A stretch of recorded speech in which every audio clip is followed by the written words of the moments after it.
What's going on, my trainer club? We have some new eggs and some new research coming in Pokemon Go. So what I'm gonna do is I'm gonna give you all of the updated information, but I'm also gonna include the 100% IVs to look out for when you are encountering or hatching these. So welcome to the trainer club, guys. Here we go.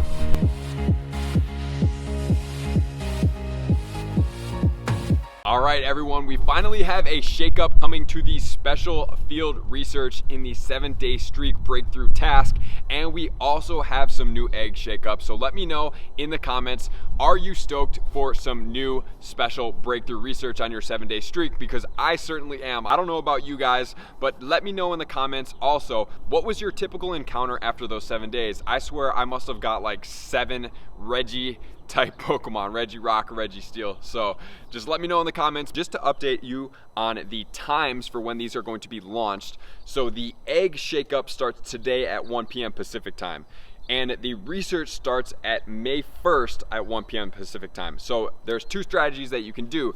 Number 1, you can go ahead and hatch all your eggs and then start spinning stops after the time today, because all the eggs previously will not contain anything that you have. So if you're interested in getting these specific Pokemon, you can go ahead and incubate all your eggs, clean them out, or if you're doing it a 1-by-1 basis, just scroll down to the bottom, see the date of when you got that egg, and hatch those and save the new ones for the new egg pool. And the second thing that we have is the research 7-day breakthrough challenge that is going to be launched on May 1st. So if you're about to go to a research and you're like, I don't really want another Reggie, or I'm kind of sick of this huge pool right now, what you can do is you can go ahead and wait. And if you wait until May 1st, make sure to find out what that time zone is for you, so that you don't prematurely do it on like the morning of May 1st when it actually comes in the afternoon for you. So that's the strategy. You can save it on the 6th, wait a couple days until May 1st, and then you can go ahead and pop it then. Or if you're close right now, you want to do it and then you're like, you'll be on May 3rd, you'll get that. That is going to be out for 2 months. So we will have a lot of chances. Hopefully a lot of you guys get that shiny. But now we're going to get into what the new eggs are with the 100% IVs, as well as the new research with the 100% IVs as well. So starting off, we are going to go with the new eggs. So as far as we know, right, it does say many more in all of these categories, but we have for the 2KMs, we have some new starters in there. We have the Chimchar, we have the Piplup, we have the Turtwig, and we also have the Bonsly in there. So for the number 1, we have Turtwig with 100% IV hatch rate at 678. And the second one, we have a Chimchar that can be hatched at a 547. And then third up, we have Piplup that can be hatched at a 614. And then finally, we have the Bonsly, and the 100% IV hatch rate is going to be 744. And for the 5Ks, I know 5Ks, and I'm just gonna come out right and say it, that they are typically not my favorite eggs. If I get a 5K, I usually just put it on first. I'm usually saving and trying to get as many 10Ks and 7Ks as I possibly can. However, there are some pretty cool Pokemon in here. So we have the shiny potential for the Cubone, we have the Combee, the Buizel, we also have the Bronzor, we have the Skorupi, we have the Croagunk, and we have the Glameow. So getting straight into it, we're going to go with the 100% IVs. So the 100% IV for the Combee is going to be 282.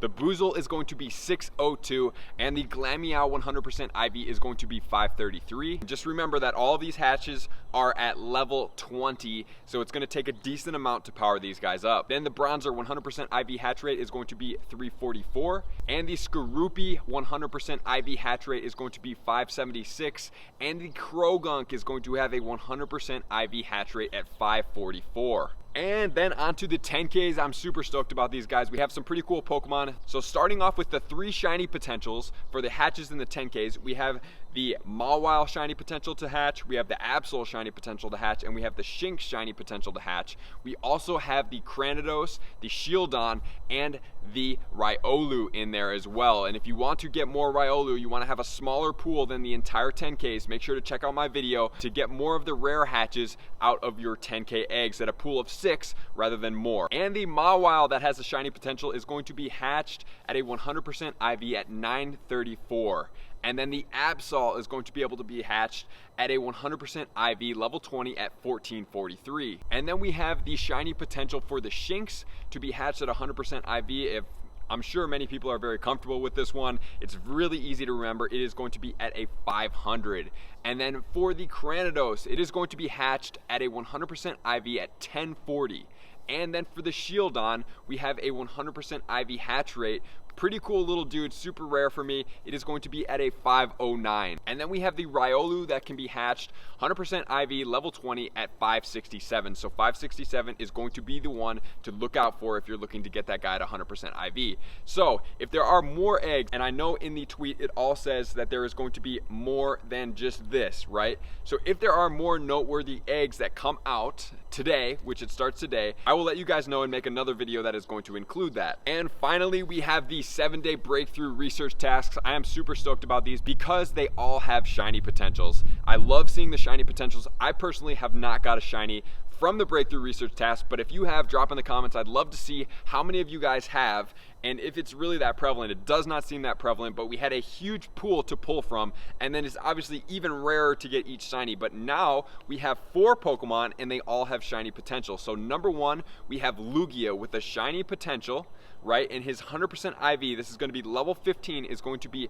1587 for Lugia. That is the 100% IV. And then we have the shiny potential Ho-Oh to be encountered, and he's going to be level 15, 100% IV at 1655. And then if you did not get one of these 2 shiny potentials, we have the LATIOS that can be encountered at a 100% IV level 15 at 1504. And then we also have the shiny potential for the LATIOS, which can be encountered at a level 1500% IV at 1634. So that is all that we have today, everyone. Make sure to, number 1, get your eggs hatching. Know which Pokemon you want to try to start hatching, and then go after trying to build up those eggs. If you want to do what I do and you want to try to save up 10k eggs, you just hatch, right, until you get a 10k. You don't put it on, and then you keep on hatching the next one. So that's one strategy you can use to just continually try to get that. What I do is I put on my 5Ks all the time. I try to replace those 5Ks with either 2Ks or 10Ks. When my bag is all 2Ks and 10Ks, then I start hatching my 2Ks, and I'm saving these up for an event or for some time that I'm like, okay, I'm on a star piece, I'm gonna put all of my 10Ks that I have in my bag on at the same time so I can maximize on the Stardust coming out of that. And then also, if you want to wait, you can also wait for the special research coming on the 7-day breakthrough challenge for May 1st, because they do not come out until May 1st. So if you're sick of what you're getting right now, which I certainly am, I think that I am going to wait until May 1st. So thank you for tuning into the Trainer Club, guys. I got a ton more content coming out for you guys. I will see you guys out on the next video.